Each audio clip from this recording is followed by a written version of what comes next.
महाविषुव संक्रांति बहु आडंबर सह पालित हो जाइछि। एही दिन को सारा ओडिशावासी प्रभु हनुमान को जयंती रूपे पालन करिथांती।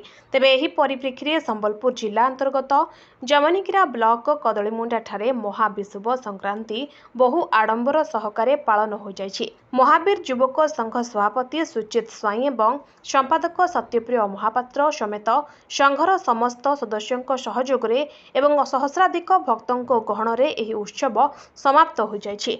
तपन कुमार दासों पुराहित ईशेश्वर महाकुल कर्ता दायित्व तुलाइथिबा बेले एही उत्सव में सहस्राधिक भक्तों पणा एवं प्रसाद बंटन कर जायथिला। सेहीपरि जमनीकरा स्थित हनुमान पड़ारू एक पटुआरे कदली मुंडा को आसी बंधु मिलन होई प्रसाद सेवन करथिले एवं तांको साथी रे आसिथिबा अघोरी बेस चिताकर्षक होइथिबा देखिबाकु मिलिथिला। महावीर युवक संघर समस्त कार्यकर्ता एथिरे सहयोग करथिले। जमनीकिरारू सत्यप्रिय महापात्रଙ୍କ रिपोर्ट नीलादृश्य मीडिया लाइव।